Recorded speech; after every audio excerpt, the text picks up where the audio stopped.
friends, and welcome to the very first episode of Biz and Brew Chats, the Espresso Spotlight, where we shine a light on real business owners doing the bold, meaningful work in their space.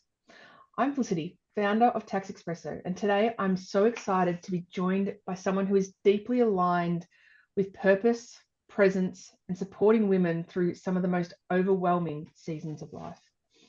Andrea is the powerhouse behind Chasing Wellness, a business built from experience, empathy, and a passion for helping women who are navigating burnout, identity loss, and the pressure of always having to do it all. Through her programs, coaching, and support, Andrea is creating space for women to reconnect with themselves, find balance, and heal from the inside out, not just as business owners, mothers, or professionals, but as whole humans. So grab your coffee, settle in, and get ready for a conversation that's real, raw, and incredibly needed. Welcome to Biz and Brew Chats Hot Seat, Andrea. I'm so thrilled to have you here. Hi, thanks for having me. I'm actually, that was, you gave me goosebumps with that introduction, Felicity. Thank you. I very much believe in what you do for your business, and that's why I wanted to get you on here, especially as the first episode, to really find out about your business and get people aware of what they need to know, especially business owners who are going to start getting themselves burnt out and start overwhelming themselves and making sure they're aware of it to listen to their body. So I guess we'll start off with, Andrea, tell us a bit about your business. What is Chasing Wildflowers all about? So Chasing Wildflowers is about helping women to find more life balance, self-reconnection, and joy through what I like to call me time. I really advocate for women to find and advocate for women and educate women on the importance of taking better care of themselves by nurturing their overall health and well-being, not only for their own longevity, but for their life experience. It's really important that women take that on board, like you said, particularly as they're starting businesses, but really in everyday life, it's really important as well. Women contribute so much to society, and it really deeply saddens me to think that for all that they do, in the selflessness that they do, that they, in many cases, that this impacts on them. And that really saddens me because it shouldn't be this way. So burnout is such a huge consideration for women, along with developing health conditions as a result of the depletion and that chronic self-neglect that women are notorious for. Our position description is huge, as we juggle so many roles. And I'm all about women reaching success in every aspect of their life as you juggle all of those roles, whether it be business, career, the caregiver, or any other element that you choose to take on. So, and it should be without a compromise to your own health and well-being in achieving the success in that. We need to be strong, we need to be well, and we need to be thriving in all that we do. And we all deserve this. So this is really, really important. And I'm very passionate about advocating that. And I feel like I want to change the message. I want to set a new empowerment message because I don't think the conversation is there enough around the importance of looking after ourselves. There's a lot of message and a lot of information about doing the do, reaching success, being ambitious, and taking charge of our lives so that we are empowered in that capacity. But I think we need to change that a little bit, and we need to prioritize ourselves to be first so that we are self-full, and then that gives us the ability to do all the things that we love for everyone who means the world to us and make it through to the other side without finding ourselves either in burnout or with other health conditions that are impacting our life experience, really. So I think ultimately life is just really too short to not value this. And I think so many of us don't. So it's really important to really start changing that message and consider that we need downtime in amongst all the go time. So I host events and I have workshops, and I also have an online course, and I will eventually host retreats as well, providing women with opportunity to take more of this me time. But it's really important that I educate women, and like I said, I'm a massive advocate for just taking that time that we need, because the message is just not there. I completely agree with you.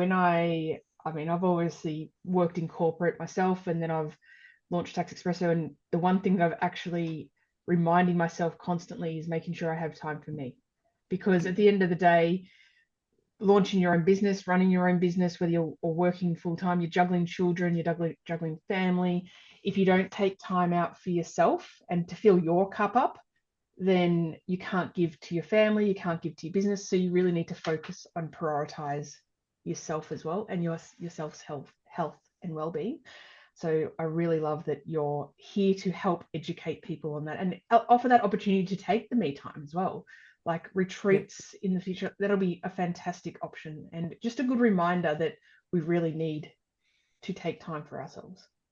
Yeah, definitely. And, I think there's a lot of stigma around that as well, because we've definitely, through the empowerment message that we've all received, it's been about being strong. And there's a lot of misconception that if you need this downtime, that you're perhaps not. So I'll get into that a little bit later, but yeah, No, that's definitely. definitely a mismessage. Exactly. So, I guess, can you tell me a bit about what inspired you to start this journey? Was there a personal story or a turning point in your life that really lit this fire behind starting your journey in this? Yeah, definitely. I've had a 5-year health journey.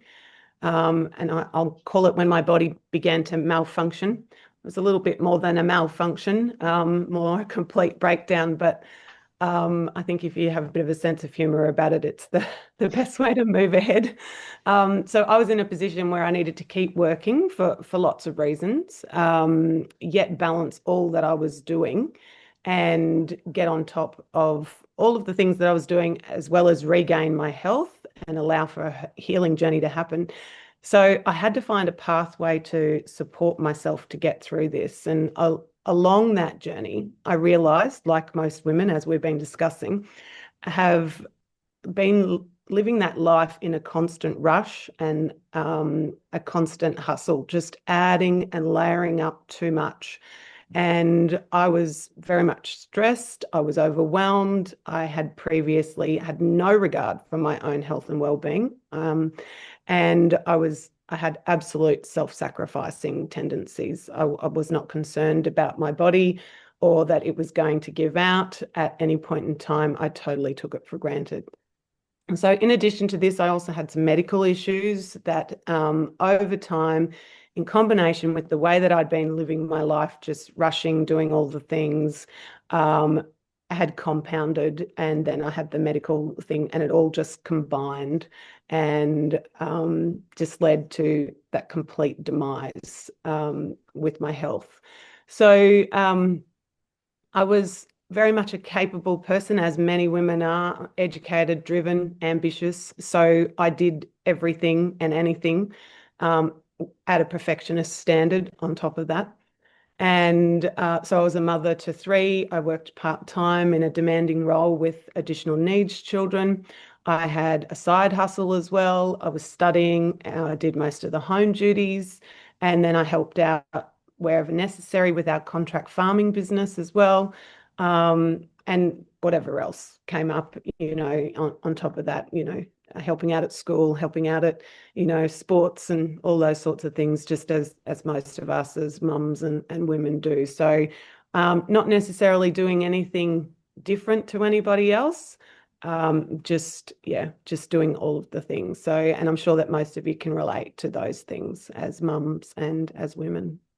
And so, but it wasn't until I really started through this healing journey, and I still really started looking at looking after myself, that I realized that I actually had no idea how to do this. I had no idea how to approach it. I had no idea how to do this in a way that truly nourished and nurtured me. And that perhaps that if I didn't know how to do this, then perhaps other women might not know how to do it either. So that was one of the driving forces behind it. And I simply just didn't want other women to have to go through the same experience that I had. And if there was some way that I could provide them with education and even empowerment to be able to change this course of action for their potential outcome, then I was going to do that. And so that's why I've created my business, Chasing Wildflowers. Wow, it's a very hard story to tell at times, that you even show it, that you're putting your heart out there, showing your story, and really letting everyone know that you've gone through this yourself, and giving them that support. If they're at that point, then you're here to assist. And so that's a fantastic thing. Burnout is something that I guess a lot of women don't really talk about, or they experience it, but it just seems like we take on everything on our shoulders, whether it's even the stay-at-home mum running around doing all the juggling, then add a business in there, you add working in there, you add running the home. It is such a huge amount of pressure on people's shoulders that can really start to take its toll. So I guess, how do you support women who are feeling lost or overwhelmed with your business? I guess my first message is to slow down. And I know that's a really difficult message to hear. Definitely a difficult message. If you're trying to build something, it's hard to slow down. And I know that's a really difficult message, but it's not until you do that you can actually get perspective. You literally cannot see any of the signs in your body, any of the warning signs, any of the signals. And because when you're constantly on the go, you just adapt to that way of living. And, you're overloaded mentally and you just can't see anything that is being presented to you. And you just keep going, and that can be impacting your health and well-being. So that is my biggest one. And like I said, the more that we layer up, we just adapt to each new level. Like we've got, it might be just that we've got study and a career, that we're trying, and then we add children into that. So then we just up the ante, and we just adapt to that new level. And then we add in something else, and we add in something else. And every time we just adapt and we just keep going. And there might be moments where we're feeling fatigued and we're tired, but we tend to ignore that and just keep pushing on. And, I think the thing that we need to remember is that we just can't get any perspective when we're in the thick of it, when we're doing everything. And I noticed that when I slowed down, all of a sudden I had this massive perspective. I could just see what I'd been doing wrong, and this huge awareness how, even though I thought I was doing all the things, I wasn't actually really present in my life, because you're just so busy, caught up in all of the things. You just take for granted all the things around you, and potentially even the people in it. And although you're trying to do the best that you can, I think until you actually slow down, you just don't get that perspective. So there's a couple of other things that I would say as well, is show yourself some kindness. We're incredibly hard on ourselves. We have massive expectations, and we also need to let go of the guilt around needing to have a break, or to get others to help us in whatever capacity that is, because we think we should be able to handle it. We think we should be doing it all. And, you might even look at somebody else and they seem to be having it all together, but chances are they probably don't, and they're probably struggling just as much as you. But again, don't want to give that forgiveness or have that sort of conversation around that they're struggling. I have a couple of other things as well. Self-care is another massive thing that I promote. And I'm not just talking about healthy eating and getting some exercise. Like, I was doing all of that. And, we had a conversation a little bit earlier, and, sometimes some of those things, depending on what you're doing, can actually be contributing to it as well. Like, I was doing lots of high intensity exercise programs that were actually depleting me. And what I really needed was some balancing things, some things that allowed me to bring my stress levels down, and just those moments of quiet, and just to counteract all of the go, go, go. So, and when I talk about self-care too, it's not just spa baths and facials. A lot of people think that, it's lots of time at the beauty parlor or whatever. No, I'm talking about things, women need things that are real and that they can implement into their everyday life. I mean, spas and facials, great. That's lovely if if you can do that, or if you have the time for it, or if that's what you want to do, it can certainly be part of the equation for sure. But I think women need those things that they can just implement every day that will help just bring them back into center a little bit more. The other thing that is self-reconnection, because along the way, we can quite often lose who we are and what we like to do for our own sense of enjoyment, because we're so busy making sure that everybody else gets all the things that they need. And there doesn't seem to be enough time for us. And we certainly don't value it for ourselves, because it's more important that everybody else gets, what they need, or that we're bringing in the income and we're going to work, or we're doing all of those things, or that the house is maintained and the washing is done and all of those things. And so we just push ourselves further and further down the list. So it's incredibly important that we remember what those things are, and we take moments of time to do what we actually enjoy, the things that light us up, the things that, the skills other than being a caregiver, or other than being an accountant, or all of those things. So, if it's surfing that you love to do, if it's horse riding that you love to do, knitting, painting, cooking, whatever it is, anything that you like to do just for you, it's really important that you connect back into that, because a lot of women find themselves feeling quite lost along the way, and it's really important to stay connected to that. So, and all of these are part of that, women finding balance. And that's the important thing, because we are juggling everything. It's important that we find that balance so that we don't reach burnout, so that we don't reach those situations where we loathe what we do, or we become resentful, or so it's really important. We just can't keep taking and not give back. So they're really important things. I do love those examples. I've even just creating those habits for self-care. Like I go to the gym, and if you try to eat healthy and all those sorts of things, but even sitting outside reading a book for 20 minutes, or going for just a walk, generally, getting your body moving, but just it's not so much the exercise of walking, but it's actually just the fresh air of getting out there and just stopping and slowing down. And help for my hobby, I love doing puzzles. So, it's always school holidays or something, and we get that big 1,000-piece puzzle out. It starts, you can work for a few hours and just stop. You're not working during it. You're stopping and just doing something that you love. So painting, knitting, I love that.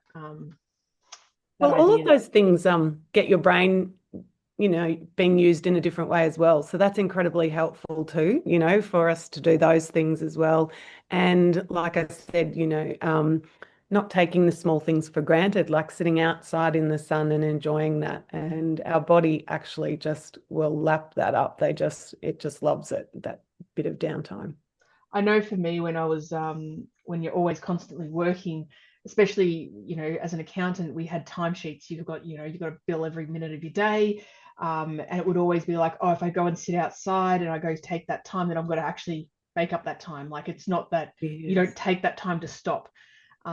So there is also the keeping that in mind, that even if you're working in an employment job, you do get your breaks, and you need to take them. Don't just work through your lunch. Don't sit at your desk all the time. Get up and move. Like, we remind ourselves that, but not a lot of the time do we do it. So, No. especially when there's deadlines. I remember, especially when we've got our tax return deadlines, and a client deadline is in that advice. I always found that was, you'd be working late nights all throughout the day, and you wouldn't stop to take that time. So even those, when you're in those busy times, reminding yourself that you need to get up and move and walk away from the desk, and don't overdo it, because you're not only juggling the employment, then you're juggling the family. And it's always that thing of feeling bad. We always, I think, as mothers, we feel you don't want to go on a holiday on your own because you feel like you're letting the kids down, but then your partners can always go, and you don't feel bad about them going. So but we just need to make it a normal. Mothers and parents generally are allowed to leave to go on to get their own break, and they need to reset at times. They need to do it for themselves, because obviously, I know we're talking about women, but burnout can also happen in men as well. So it's a real good approach to remind ourselves of that self-care and all those points that you've raised. Yeah, definitely. So what makes your approach different, I guess, from other wellness coaches or programs out there? Well, I have definitely been this woman. Well, I I, was about to say that you've been there. You're not just, yep. saying how it could be.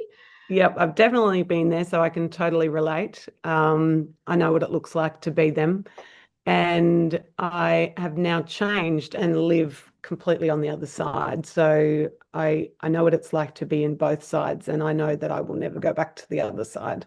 I ultimately, women need to, like practical strategies that they can implement. They don't have a lot of time, and they need to be able to implement these in a way that is suitable for them. And I teach women the strategies and the tools and the steps that I took throughout my process. And there's still things that I implement every day. So when I first started doing it, I actually used to just get up about half an hour to an hour earlier than the rest of the household. And I know that when we need sleep and those sorts of things, that can be more difficult. But these were things that actually were restorative rather than actually taking away. So if you can set yourself up for the day before everybody else gets up and the busyness of the household starts, then it just allows you to be in that place where you're just more centered and you're just more calm. And I just found that by doing these things that I could just be a lot more in control. I was less reactive, because I wasn't so stressed. I was just calmer about more, all the situations that presented. And I just felt so much better. And it nearly became addictive, like that my body just craved it so much that I didn't want to not do it in the best possible way to have an addiction. It was great. And it was just yeah, now I can't even imagine doing it on that, like going back to the old ways. But in saying that, old ways do die hard, and you do find that it takes a little bit of time to let some of those old habits, bad habits go.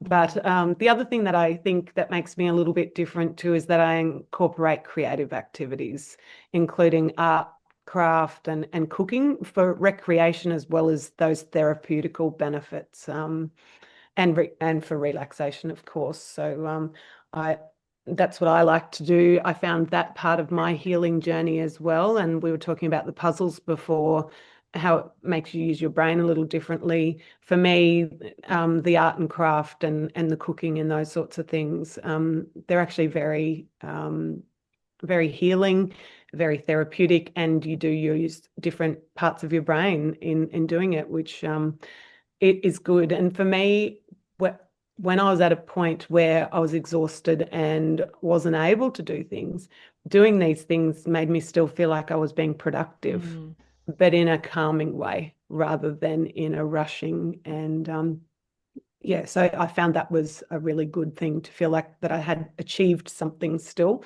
but it was in a way that was actually giving something back to my body rather than taking away from it. Yeah. No, just that sounds pretty amazing. I must say the getting up early before the family is one that even I've implemented recently, Yeah, in the last month, and I get up at 6:30, jump on calls or here or there, or just get some quiet work done and without any interruption, and just yeah, it's me time. And it's a lot more productive and a lot more relaxed. And yes, going to bed a bit earlier that way to get up at that earlier, but it means that it's more relaxed start to the day. So yeah, definitely.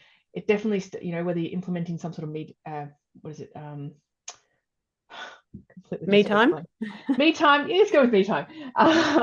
But yeah, just sitting there and being in peace and calmness and starting a day Yeah. correctly. I think that's a really good strategy. Even I've implemented that to help keep my self-care in control. So Mm, I definitely love that one.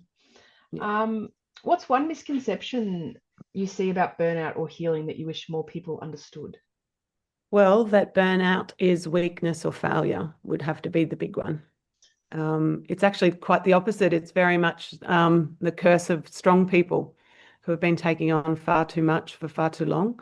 Yeah, so and believe me, it's women who the women that end up with burnout are, so resilient that they haven't surrendered along the way, and that they're so selfless, so sacrificing. and that they just go over and above every single day of their life. So that's not about weakness or failure. But I know it's something that I certainly battled with, thinking that there was something that I'd done wrong, or that I must have been weak or in some way. So it is something, but I want to bring an awareness around that, because it's simply the overcommitting and the constant. And I know that I'm not weak, and I know that I'm not strong, and I know all of the things that I was capable of and did. And I look back now and think it was crazy. So it's definitely, not something that is for weak people, or, that happens to weak people. So burnout is more a sign that we've been carrying too much for too long, and that we just can't continue to do it. And in a lot of ways, it's that we've been living out of alignment from life as well. And that's why I talked about that earlier, that we need to have that self-reconnection. We need to do those things for ourselves, because when we're constantly doing things that are out of that alignment for others, for, whatever reasons, that can just throw us out. And sometimes that can also be, excuse me, a lack of boundaries, that we need to get a little bit stronger on that and not feel bad about it, because women feel a lot of guilt for saying no, or for needing to take these moments of time for themselves. I think we place unfair expectations on ourselves, and that we need to be, and we're highly critical of ourselves as well. So I think we need to sort of bear a few of those things in mind. And the other thing that I just want to mention here is that high performance does not have to come at the cost of your health and well-being. So I've managed to create this business, and I'm building it with complete regard for my health and well-being. And I think that's a really important thing to remember. And every step of the way, I acknowledge the way that I'm feeling before I progress. Whereas once I would have just kept pushing, regardless of the way that I felt, for how tired I was, I would have just kept going. But now I'm all about honoring what I do, listening to what my body is telling me, and knowing how to acknowledge it, and allowing some time for myself as I need it, and that space that I need to. So, we need to be able to get that rest that we need. We need to be able to relax. We need to be able to rejuvenate and not feel the guilt for it. Yeah. And I think that the fact that you've actually been there and you're healing yourself and following the same thing that you're teaching is really what makes your coaching different. You have experienced it. You're implementing the same strategies yourself. You're not just saying, go and do this because I know it will, I've heard that it works or something. You've actually been there. You've done these methods and it's worked for you. You've tried different methods. So some methods obviously won't work for everyone, but you've at least done, what you're doing, and you're telling yourself in your own business, listen to your own body. Because, of course, that's what you're teaching. So, and what you're helping with. So it's a great thing to be doing. Let's go behind the scenes a little. What surprised you most about running your own business? I think the amount of fear and hurdles that I never knew I had. Like coming on alive? That I've had to confront and then move through in order to progress forward. So there's a lot of things that I had no awareness of that have presented and been quite confronting. So it can definitely be you've got to try to break through those barriers, don't we? Yeah, sure. Yeah. What's one challenge you've faced growing Chasing Wildflowers, and how did you move through it, or actively working towards moving through it now? Without a doubt, imposter syndrome. Yep. So, and I had so much fear around everything, so much self-doubt, so much fear that of being seen online, so much fear of failure, so much fear of what others would judge me for, fear that others were smarter or more qualified than me, that people would think, oh, who does she think she is? Why on earth would anyone want to listen to her? Like just so much fear around, yeah, just that imposter syndrome. And I really struggled for a long time with stepping into and embracing the term expert. I was working with a mentor once, and they were sort of saying, you really need to step into being the expert so that, because others need to believe in you. And I had a complete meltdown over that. I remember thinking, oh gosh, that made me feel really unsettled. And I completely freaked out by just that term. It was quite ridiculous, really. And it took me some months to actually process, but it's that whole imposter syndrome that just kept coming back. And once I worked through that and realized that it was a crazy notion, and yeah, just had a lot more faith in myself, then yeah, I've been able to move through that and embrace the knowledge that I know that I have, and the journey that I've had, and the contribution that I can make to others.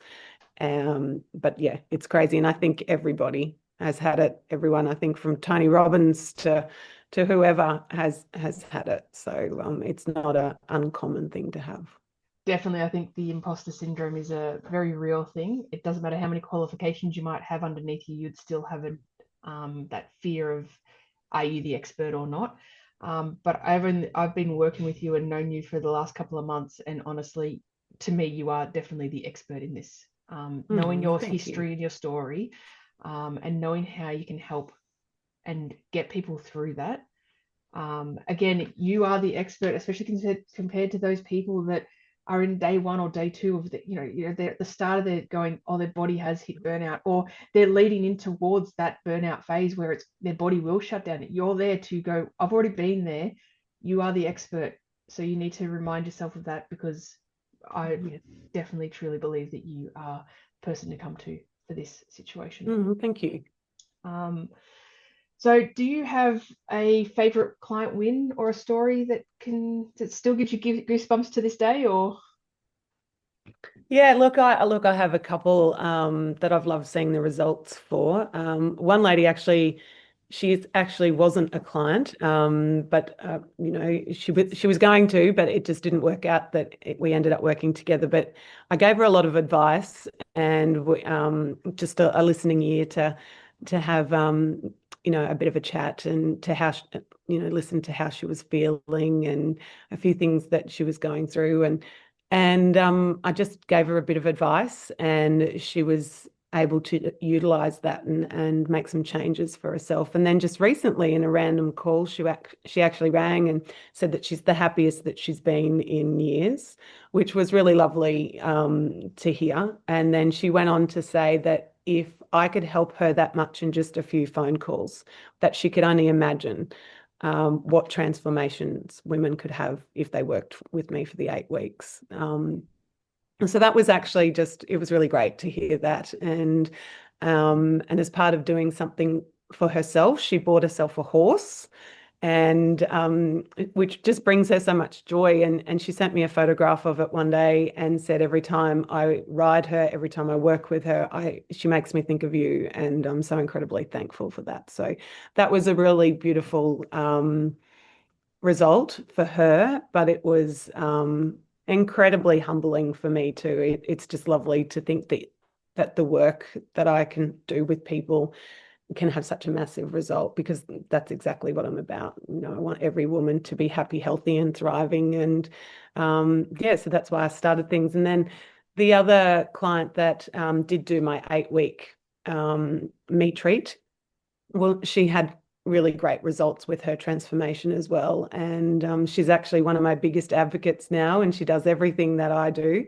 and like signs up to all my workshops and comes along on any of the other things that I offer. So and it was such a transformation for her too. And it was great to see where she started, and then, at the end, the change, and how this is now part of her daily life. And she was recently away, and life was a little bit busy, and she hadn't had a chance to do her self-care and the things, the routine that she'd established. And she said that it was really impacting her. So just that, the processes and the things that I had taught her were such a major factor in her life now. And a day, just the way that she lives her life every day, and she can tell if she doesn't get a chance to do it. So that was really nice. So, and I really value her ongoing support. And, the fact that I was able to help her so much just means a lot as well.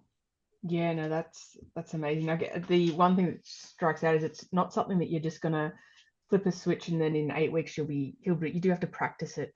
Everything that you're teaching, you have to practice in every single day of living. Yeah. And the everyday practicing will just the repetition will keep it going. It'll become a habit before you know it, that you just actually living your life without even thinking that you must be doing that. Yeah. One thing that interesting enough, I did an event and the word ROI comes to mind. And, a lot of people think of it as return of investment. And I had a new saying now, which is ripples of impact. And Ah, so you're having a ripple of impact on everyone's life that you're touching, even the one that wasn't your client in itself, but the impact you're creating towards her and the impact that she has then to other people around her that she can then pass that knowledge on. It's the ripples of impact that I'm now taking and going.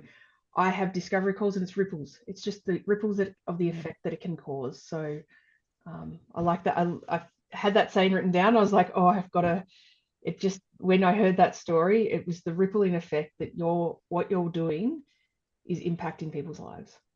well, I think the other one works just as nicely. The return on investment, the Well, investment on yourself actually has a return as well. So I think that works both ways, it really. definitely does. It definitely does. Good. I return of investment was very much the wealth side of me and the business side of me when is what a lot of people do, especially as an accountant. We look at the ROI of products Yeah. and stuff.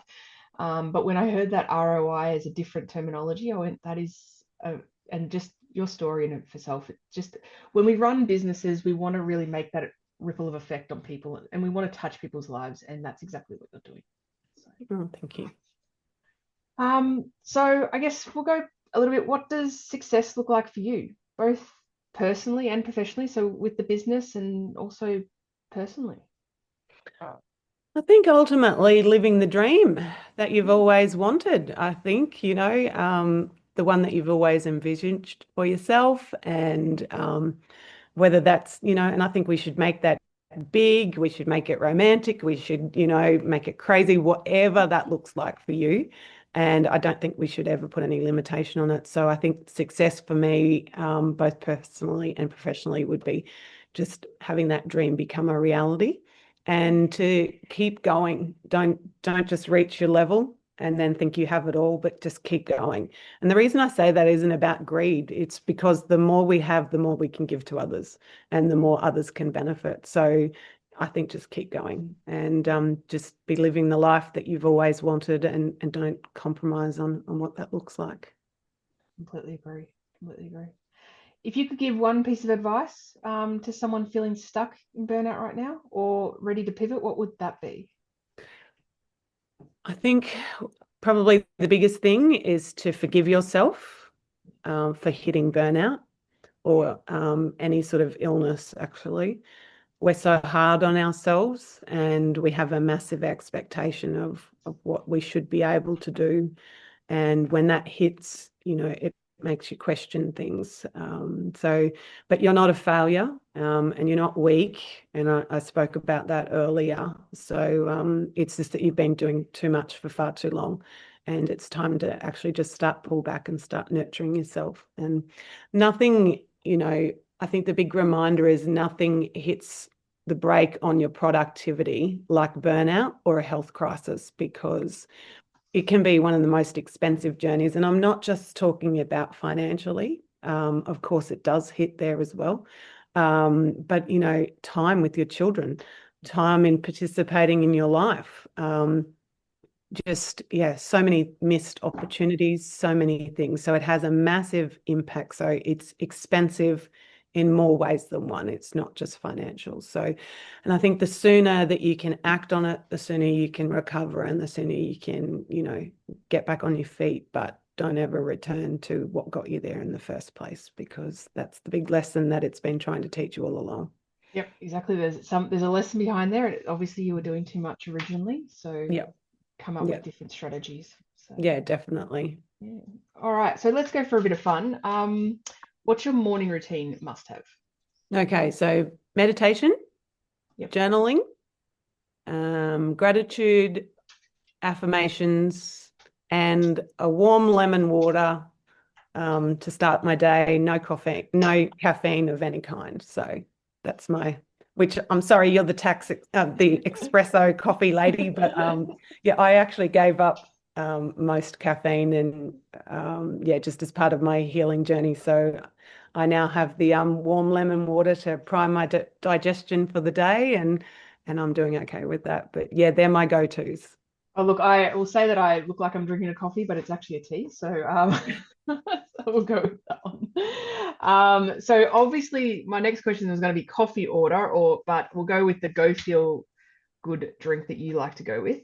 Well, I do actually like tea. I was never coffee. I don't like the taste of coffee, but I did always drink a few cups of black tea until I went through all of this and then pulled back. But I do still love the odd Earl Grey or Lady Grey. So with the creamy milk on top and that sort of thing. Or otherwise I will have a hot chocolate or a chai latte, depending on I'm pretty much, I like things to be real. So I want it to be real chocolate and real honey and maybe a little bit of cinnamon in it if I'm having a hot chocolate. So Sounds I'm really a bit fancy. fussy with like cafe type stuff. I probably would rather do it at home on my own. Mm. Well, sometimes the best ones are made at home, really. Oh, for So sure. I know what's in all of those. See, I'm very exactly. picky about not knowing what's in things. Yeah, exactly. So you can get it made exactly the way you want it to. So definitely Yeah. agree with that. What's your mantra you live by right now? Life is here to embrace, cherish, and celebrate. That's fantastic. I love it. Yeah. All right. We'll wrap it up. I think we've probably gone a bit over time, but I just couldn't help but keep listening to your story. So it was just so powerful. So where can people find you and connect with you online if they want to get in touch? Probably Facebook's the one that I'm most on, but I also have Facebook and Instagram. You can find my personal profile, so Andrea Slacksmith. And then I also have a private Facebook group too called Whispers of Wellness. So if you go to if you go to my personal profile on Facebook, you'll find the link for that there anyway. So yeah, so you can find me on those too. That's all right. We'll make sure we share that in the description below as well so that That'd be anyone great. can click Thanks. on it. And is there any current offer, freebie service that you'd love to shout out today? Well, not at the moment, but just watch this space because I have something around, the very thing we've been talking about today that I'm looking at. So very much along this topic. So yeah, I'll have a look at those details and something will be released soon. But yeah, just stay tuned. Fantastic. Well, I just want to say that this has been an incredible conversation. And thank you so much, Andrea, for sharing your story, your business, with your heart with us today. Mm. Your work, it's such a beautiful reminder that success doesn't have to come from hustling and juggling 10 million things at once. It's just coming from healing, intention, and honoring who we are and who we really are, especially for us women that are navigating life, business, and burnout. So, there's a whole range of things that we're navigating, and knowing that there's businesses out there, especially like your business, that is help supporting women. So it's fantastic, and I love it. If today's chat resonated with you, whether you're in the thick of overwhelm or just ready to reconnect with yourself, I highly encourage you to check out Chasing Wellness below. The link will be below and also tagged in the video, however way we do that. Andrea is truly a transformative work. Oh my God, I can't say anything now. And is holding space in a way that feels both safe and powerful. So I really appreciate your work that you're doing. And I'm sure so many other people out there that this video can reach, that they'll really connect with what you're saying. So we'll drop the link below, and please make sure you connect with her if you are feeling that burnout or feeling like you're coming close to. Sometimes you just need that retreat and me time, and even just getting strategies in place before the burnout happens, because honestly, we don't want to see people in the burnout in the first place. We want to try to make sure that they see Andrea before that happens. Definitely. And I must say, I'm probably one of those ones looking for that retreat as soon as you have that announced, as you were saying. I'm like, oh, I think I need that retreat myself. So as soon as you have details of that, make sure you shoot them through to me. But yeah, if you're a business owner doing something bold, different, or purpose-led, then we want to have you on the Brew Biz Chats hot seat as well. So slide into my DMs or book a free discovery call, and we'll feature you in the upcoming episodes. Until next time, keep brewing up big dreams, running from the heart, and sipping on the wins along the way. I'm Felicity from Tax Espresso, and this was Brew and Biz Chats, the Espresso Spotlight. See you next time.